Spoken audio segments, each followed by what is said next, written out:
ओम गणपत्याय नमः। ओम श्री गणेशाय नमः। ओम श्री दुर्गा दिव्ये नमः।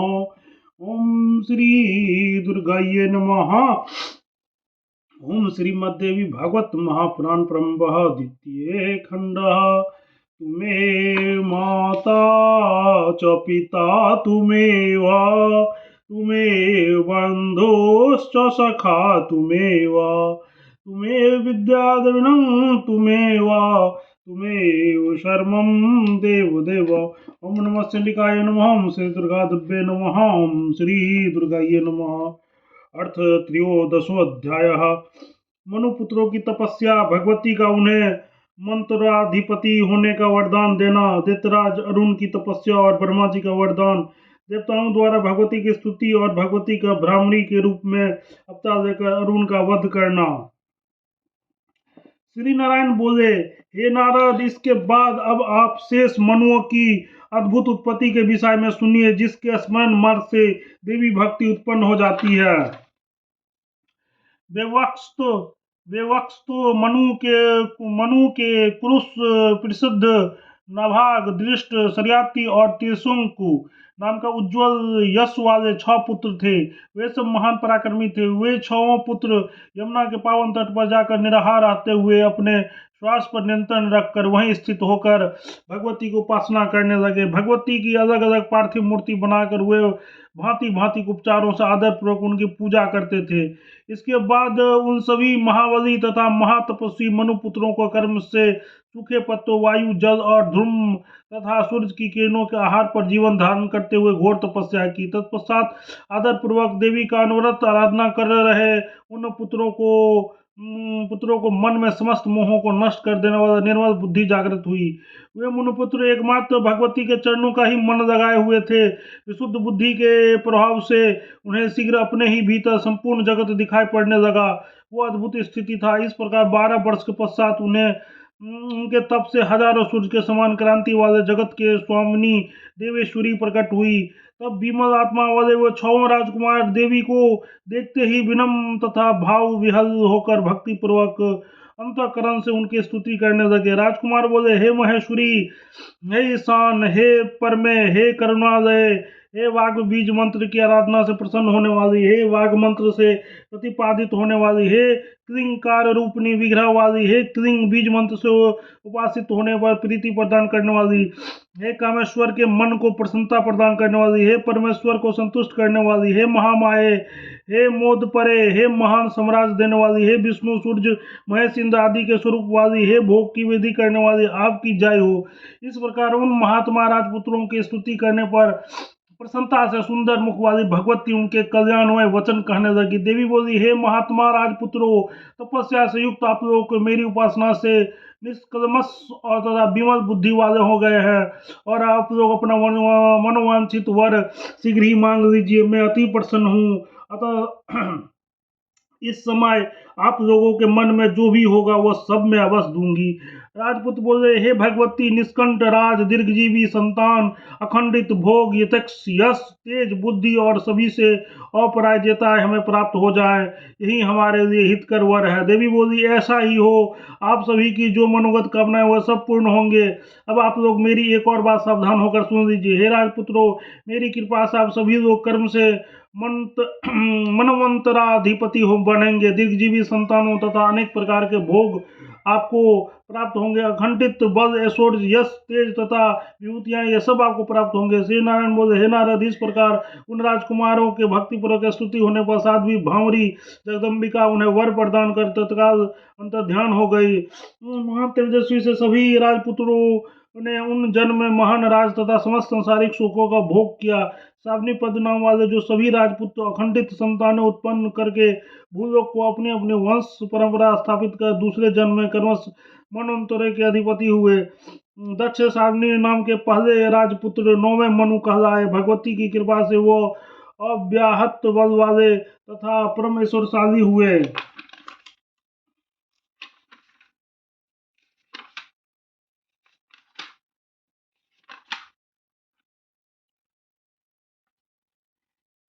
मैं मेरु सार्वजनी नाम के दूसरे राजपूत 10वें मनु हुए। महादेवी की कृपा से वो मंत्रपति के रूप में प्रतिष्ठित हुए। सूर्य सार्वजनी नाम के तीसरे राजपूत 11वें मनु के रूप में प्रसिद्ध हुए। अपनी तपस्या से भगवती के मनु परम उत्साह से संपन्न थे। चंद्र सार्वजनी नाम के चौथे राजपूत परम ऐश्वर्यशाली 12वें मनु के रूप में अधिष्ठित हुए, जो देवी की उपासना के प्रभाव से मंत्र का अधिपति हो गए। रुद्र सार्वजनी नाम वाले 5वें राजपुत्र 13वें मनु कहे गए। महान बल तथा महान पराक्रम से संपन्न हुए मनु पृथ्वी के स्वामी हुए। विष्णु सावनी नाम के छठे राजपूत 14वें मनु कहे गए। भगवती वरदान से वे लोक में विख्यात राजा के रूप में प्रतिष्ठित हुए। सभी 14 मनु भगवती भामरी की आराधना तथा उनके प्रसाद से महान तेज तथा बल से संपन्न लोकों में नित्य पूजनीय, वंदनीय तथा महाप्रतापी हो गए थे। नारद जी बोले, ये भामरी देवी कौन है? ये कैसे प्रकट हुई है? किस स्वरूप वाली है? हे प्राग, आप शोक का नाश करने वाली यह अद्भुत आख्यान का वर्णन कीजिए। मैं भगवती की कथा रूपी अमृत का पान करके भी तृप्त नहीं हो रहा हूँ। अमृत पीने वाले की मृत्यु तो संभव है, किंतु इस कथा का श्रवण करने वाले की मृत्यु संभव नहीं है। श्री नारायण बोले, हे नारद, अब मैं अचित तथा अव्यक्त स्वरूपनी जगत जननी मोक्षदायिनी अतुल लीला का वर्णन करूंगा, आप सुनिए। भगवती श्री देवी की जो चरित्र है वे सब हेतु की दया से लोकहित में उसी प्रकार संपादित किए जाते हैं जैसे माता के कार्य पुत्र के हितार्थ हुआ करते हैं। पूर्व काल में अरुण नाम के एक महान बलशाली दैत्य था। देवताओं से देश रखने वाला घोर नीच दानव दैत्यों के निवास स्थान पताल में रहता था। देवताओं को जीतने की इच्छा वाले वो दैत्य हिमाचल में पहुंचकर उसके समीप अत्यंत शीतल गंगा जल में परम योनि ब्रह्मा को प्रसन्न करने के उद्देश्य से यह सोचकर कठोर तप करने लगा कि एकमात्र वही हमारे रक्षक हो सकते हैं। सूखे पत्तों के आहार पर रहते हुए वह अपना श्वास रोककर तमोगुण से युक्त हो सकाम भाव से योग परायण होते हुए गायत्री मंत्र के जप में लीन हो गए। इसके बाद 10,000 वर्ष तक जल कण पीकर 10,000 वर्ष तक वायु के आहार पर पुनः 10,000 वर्षों को पूर्ण रूप से निराहार रहा। इस प्रकार तप करते हुए दैत्यों के शरीर से अग्नि उठी जो संपूर्ण जगत को जलाने लगी। वह एक अद्भुत घटना थी। यह क्या ऐसा करते हुए सभी देवता कांपने लगे और सभी के प्राण भयभीत हो गए। वे ब्रह्मा जी के शरण में गए। वहां सभी श्रेष्ठ देवताओं ने वो बात बताई। यही उससे सुनकर चतुर्मुख ब्रह्मा जी गायत्री सहित हंस पर सवार होकर प्रसन्नता पूर्वक वहां गए। उस समय वो दैत्य के सैकड़ों नारियों से युक्त शरीर में प्राण मात्र अवशिष्ट था। उसका उदर सूख गया था, अत्यंत शरीर तीक्ष्ण हो गया था, आंखें मूंद कर वो ध्यान में अवस्थित था। वो अपने तेज से दूसरे अग्नि की भांति प्रतीत हो रहा था। ऐसे उस दैत्य को ब्रह्मा जी ने देखा और श्रवण मात्र से ही संतुष्ट प्रदान करने वाले यह वाक उनसे कहा, हे वत्स, तुम्हारा कल्याण हो, तुम्हारे मन में जो भी हो वर मांग लो। ब्रह्मा जी के मुख से अमृत की धारा की सदृश वाणी सुनकर अरुण आंखें खोली। तब उसने गायत्री को साथ लिए हुए चारों वेदों की धारण करने के लिए हाथों में अक्षर माला कुंडी का ग्रहण किए हुए शाश्वत ब्रह्मा का जप करते हुए परम योनि ब्रह्मा जी को सामने देखा। उसने ब्रह्मा जी को देखते ही उठकर प्रणाम किया तथा अनेक विधि स्तुतियों से उनके स्तुति तथा अपनी बुद्धि में स्थित वर की याचना की कि मेरी मृत्यु कभी न हो। अरुण का वचन सुनकर ब्रह्मा ने सादर पूर्वक समझाया, हे दानव श्रेष्ठ, जब ब्रह्मा विष्णु महेश आदि भी मृत्यु के ग्रास बन जाते हैं तो फिर मृत्यु के संबंध में अन्य लोगों की बात ही क्या। अतएव तुम दूसरा उचित वर मांगो जिससे मैं तुम्हें दे सकूं। बुद्धिमान लोग इस विषय में कभी भी आग्रह नहीं करते। ब्रह्मा जी का वचन सुनकर उसने पुनः आदर पूर्वक कहा, है प्रभु, हे देव, मैं तो फिर मुझे यह वर दीजिए कि मेरी मृत्यु न युद्ध में हो, न अस्त्र से हो, न पुरुष से हो, न स्त्री से हो, न 2 पैर वालों से हो, न 4 पैर वालों से प्राणियों से, न तो उभय आकार वाले प्राणी से ही हो। इसके साथ ही मुझे अधिक बल भी दीजिए जिससे देवताओं पर मेरी विजय स्थापित हो जाए। अरुण की आवाज सुनकर ब्रह्मा जी ने तथास्तु ऐसा वचन कह दिया और इस प्रकार उसे वर प्रदान करके वो तत्काल अपने लोक चले गए। तत्पश्चात ब्रह्मा जी से वरदान पाकर विमान में चूर व अरुण नाम दैत्य ने अपने आश्रित रहने वाले पतालवासी दैत्यों को बुला लिया। काल से आकर उस सभी दैत्यों ने उन्हें दैत्य का राजा बना दिया। देवताओं से युद्ध करने के अभिप्राय से देवपुरी के लिए एक दूत भेजा। दूत की बात सुनकर देवराज इंद्र भय से कांपने लगे। ऋषि देवताओं तथा ब्रह्मलोक में चल पड़े। वहां से पुनः ब्रह्मा तथा विष्णु को आगे करके हुए देवता शिवलोक पहुंच गए। वहां देव शत्रु राक्षसों से वध के लिए विचार विमर्श करने लगे। उसी समय वह अरुण नाम के दैत्यराज दैत्य सेना को साथ में लेकर स्वर्ग पहुंच गया। मुने अपनी तपस्या से अनेक रूप धारण करने वाले उस दैत्य ने सूर्य, चंद्रमा, यम और अग्नि समस्त अधिकारों को पृथक पृथक करके अपने अधीन कर दिया। तदनंतर अपने अपने स्थान में च्युत हुए सभी देवता कैलाश पर्वत चले गए। एक एक शंकर जी को अपना दुखदागा सुनाने लगे। उस समय शंकर जी भी महान सोच में पड़ गए कि अब ऐसी स्थिति में क्या करना चाहिए, क्योंकि ब्रह्मा जी इसे वरदान दे चुके थे इसकी मृत्यु न युद्ध में, न शास्त्र में, न पुरुष में, न स्त्री से, न दो पैर वाले प्राणियों से, न चार पैर वाले प्राणियों से, न तो उभय आकार वाले से संभव है। वे सभी प्रकार चिंताओं से व्याकुल थे, किंतु कुछ भी कर पाने में समर्थ नहीं हुए। इसी बीच वहां उस स्वर में संतोषदायी आकाशवाणी हुई, हे देवताओं, तुम लोग भगवती भुवनेश्वरी की आराधना करो, वही तुम लोगों का कार्य सिद्ध करेंगी। गायत्री जब में संग्राम दैत्यराज अरुण यदि गायत्री उपासना का त्याग कर दे तो उसकी मृत्यु हो सकती है। इस दिव्य वाणी को सुनकर आदरणीय देवताओं ने परस्पर मंत्रणा की। तदुपरांत देवराज इंद्र ने बृहस्पति को बुलाकर उनसे यह वचन कहा, हे गुरु, आप देवताओं का कार्य सिद्ध करने के लिए दैत्य अरुण के पास जाइए और जिस किसी भी तरह से उसके द्वारा गायत्री जप का त्याग हो सके वैसा प्रयत्न कीजिए। इधर हम लोग भी ध्यान योग में अवस्थित होकर परमेश्वरी उपासना कर रहे हैं, वे प्रसन्न होकर आपकी सहायता अवश्य करेंगे। गुरु बृहस्पति इस प्रकार कहकर वे सभी देवता भगवती जम्बून देश्वरी के पास गए और वे कल्याणी उस दैत्य के भय से त्रस्त हम देवताओं की रक्षा अवश्य करेंगी।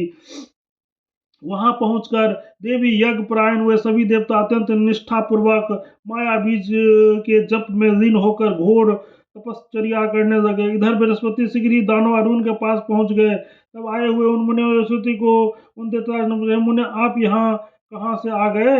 इस समय कहाँ से तथा किस उद्देश्य से यहाँ आपका आगमन हुआ, यह मुझे बताइए। मैं आपका पक्षधर तो नहीं हूँ, परंतु सदा से शत्रु ही हूँ। उसकी यह बात सुनकर मुनि श्रेष्ठ बृहस्पति ने कहा, जो देवी हम लोगों के आराध्य उन्हीं की उपासना तुम भी अनवरत कर रहे हो, तो फिर यह बताओ कि तुम हमारे पक्षधर नहीं हुए?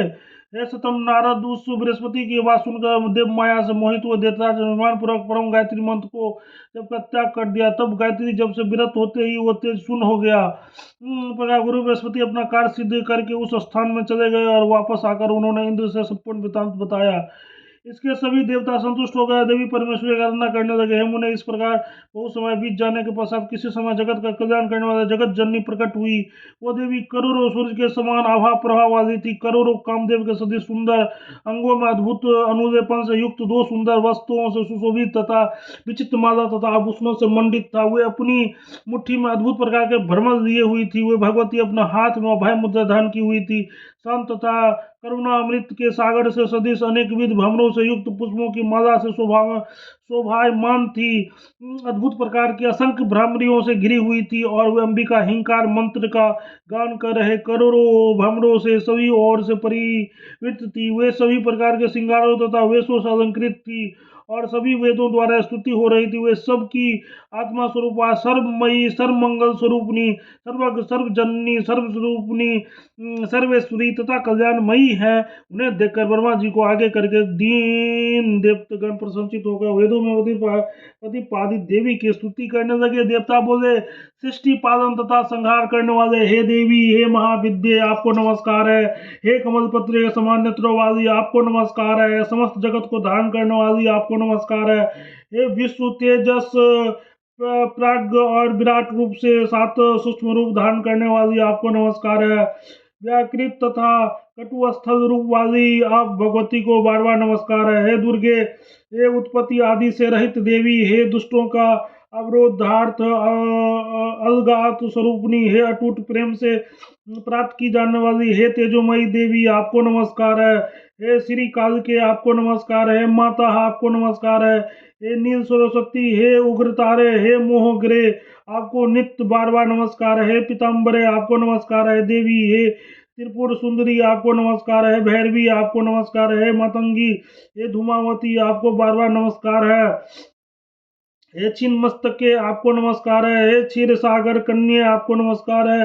हे शाकंभरी, हे शिवे, हे दंतिके, आपको नमस्कार है। हे शुंभ तथा निशुंभ का संहार करने वाली, हे रक्त बीज का विनाश करने वाली, हे धूमलोचन का वध करने वाली, हे वित्रासुर का ध्वंस करने वाली, हे चंद्र तथा मुंड का दलन करने वाली, हे दानवों का अंत करने वाली, हे शिवे, हे विजय, हे गंगे, हे शारदे, हे प्रसन्न मुखी आपको नमस्कार है। हे पृथ्वी रूपे, हे दया रूपे, हे तेजो रूपे आपको बार बार नमस्कार है। हे प्राण रूपे, हे महारूपे, हे भूत रूपे आपको नमस्कार है। हे विष्णु मूर्ति, हे दया मूर्ति, हे धर्म मूर्ति आपको बार बार नमस्कार है। हे देव मूर्ति, हे ज्योति मूर्ति, हे ज्ञान मूर्ति आपको नमस्कार है। हे गायत्री, हे वर्दे, हे देवी, हे सावित्री, हे सरस्वती आपको नमस्कार है। हे स्वाहा, स्वधा, हे माता, हे दक्षिणे आपको बार बार नमस्कार है। समस्त शास्त्र नेत्र नीति वचनों से जिनका बोध करते हैं उन प्रकृति स्वरूप पर देवता भगवती की हम सभी देवगण उपासना करते हैं। सदा भ्रमरों से गिरी रहने वाले जो भ्रमरी कही जाती है उन भगवती को नित्य अनेक अनेक कस प्रणाम है। अंबिके आपके पार्श्व तथा पृष्ठ भाग में हमारा नमस्कार, आपके आगे नमस्कार, आपको ऊपर नमस्कार, नीचे नमस्कार तथा सभी और नमस्कार है। मणिद्वीप में निवास करने वाली अनंत कोटि ब्रह्मांडों अधीश्वरी है महादेवी, हे जगदम्बिके हम सब पर कृपा कीजिए। हे जगत जननी, हे देवी आपकी जय हो। हे देवी, हे परात्परे आपकी जय हो। हे श्री भुवनेश्वरी आपकी जय हो। हे सर्वोत्तम आपकी जय हो। कल्याण तथा गुण रत्नों की निधि स्वरूप है भुवनेश्वरी प्रसन्न हो जाइए। हे परमेश्वरी प्रसन्न हो जाइए। हे संसार की तपो रूप ने प्रसन्न हो जाइए। श्री नारायण बोले, हे नारद देवताओं की यह प्रगल्भ तथा मधुर वाणी सुनकर मत कोयल के समान बोलने वाली हुए जगदम्बा कहने लगे। देवी बोली, देवताओं को वर प्रदान करने वाले श्रेष्ठ मैं आपसे सदा प्रसन्न हूँ। आप लोग मन में जो अभिलाषा उसे बताइए। देवी का यह वचन सुनकर देवताओं ने अपने दुख का कारण बताया। उन्हें दुष्ट दैत्यों के द्वारा जगत में किए जाने वाले महान पीड़ाकारक कृत्यों सर्वत्र देवताओं ब्राह्मणों तथा वेदों के वेदना तथा विनाश और अपने अपने स्थान से देवताओं को च्युत कर दिए जाने के कारण बड़े वर्णन बड़े विनय पूर्वक कर दिया। साथ ही द्वारा उस दैत्यों के दिए गए वरदान के विषय में भी देवताओं ने देवी से यथार्थ कर दिया। तब देवताओं के मुख से ये वाणी सुनकर महाभगवती भामरी ने अपने हस्त स्थित पार्श्व प्रांत स्थित तथा अग्रभाग स्थित अनेक रूपधारी भ्रमरों को प्रेरित किया। इसके साथ ही बहुत से भ्रमरों को उत्पन्न भी किया जिससे तीनों भुवन व्यापक हो गए। उस समय उन भ्रमरों के झुंड टिड्डियों दल के समान निकलने लगे। उन भ्रमरों ने संपूर्ण अंतरिक्ष छादित कर दिया। पृथ्वी पर अंधकार छा गया। आकाश में पर्वतों शिखरों पर वृक्षों पर तथा वनों में सर्वत्र भ्रमर ही भ्रमर हो गए। वो दृश्य अत्यंत आश्चर्यजनक था। वे सभी भ्रमण निकल निकल कर दैत्यों के वक्षस्थल से उसी प्रकार छेदने लगे जैसे क्रोध से भरी हुई मधुमक्खियां मधु का दोहन करने वाली व्यक्तियों को काटती है। उस समय अस्त्रों तथा शस्त्रों की किसी भी प्रकार की सुरक्षा को उपाय संभव नहीं हो सका। दैत्य न युद्ध कर सके न कोई संभाषण ही, उन्हें केवल अपनी मृत्यु दिखाई दे रही थी। जिस जिस स्थान पर जो दैत्य जिस जिस स्थान पर स्थित विद्वान थे वे सभी उसी रूप में उसी स्थान पर ठास करते हुए मृत्यु को प्राप्त हुए। उन दैत्यों में किसी भी एक दूसरे को कोई बातचीत भी नहीं हो सकी। वे सभी दैत्य श्रेष्ठ क्षण भर में विनिष्ट हो गए। इस प्रकार वो कार्य करके वो भ्रमण पुनः देवी के पास आ गए। यह तो आश्चर्य हो गया, ऐसा सभी लोग कहने लगे। जिन जगदम्बा की एक प्रकार की यह माया है उसके लिए कौन सा कार्य आश्चर्यजनक है। तदंतर हर्ष रूपी समुद्र में डूबे हुए सभी देवगणों ने ब्रह्मा विष्णु आदि को अग्रसर करके अनेक प्रकार के उपचारों से देवी की पूजा की। अपने हाथों में उन्होंने नानाविध उपहार प्रदान किया। जय जयकार करते हुए उन्हें पुष्पों की वर्षा की। आकाश में धुंध आवाज उठी। अप्सराएं नृत्य करने लगी। गंधर्व आदि गाने गाने लगे और श्रेष्ठ मुनिगण वेद पाठ करने लगे। मृदंग ढोल वीणा ढाक डमरू घंटा और शंख आदि की ध्वनियों से तीनों लोक में व्यापक हो गए। उसी समय अनेक विध स्तुतों से देवी का श्रवण करके अपनी अंजलियां मस्तक पर रखकर सभी देवता कहने लगे, हे माता आपकी जय हो, हे ईशानी आपकी जय हो। इसके द्वारा प्रार्थना करने पर उन पर परम प्रसन्न भगवती महादेवी ने उन देवताओं से पृथक पृथक वर प्रदान करके उन्हें अपनी विपुल भक्ति प्रदान की। इसके बाद देवताओं को देखते देखते वो अंतर्ध्यान हो गई। हे नारद, इस प्रकार मैंने आपसे भगवती की भामरी की संपूर्ण महिमाशाली चरित्र का वर्णन कर दिया जिसके पढ़ने सुनने वाले के सभी पाप नष्ट हो जाते हैं। शून्य में आश्चर्यजनक ये देवी चरित्र संसार रूपी सागर से पार कर देने वाली है। इस प्रकार सभी मनुओं का चरित्र भी पाप को नष्ट करने वाला देवी के महात्मा से परिपूर्ण तथा पढ़ने सुनने वाले के लिए कल्याणप्रद है। जो मनुष्य इस चरित्र को नित्य पढ़ता अथवा निरंतर सुनता वह सभी पापों से मुक्त होकर देवी के सायुज्य प्राप्त कर देता। इति श्रीमद् देवी भागवत महापुराण संहिता दशम स्कंदे भावरी चरित्र वर्णन नाम त्रयोदशोऽध्यायः तत्सत् दशम स्कंद समाप्तम्। तत्सत्। प्रेम से बोलो जगत जननी जगदम्बा माता की जय, दुर्गा महारानी की जय, दुर्गे दुर्गत के नाशनी, हर हर महादेव।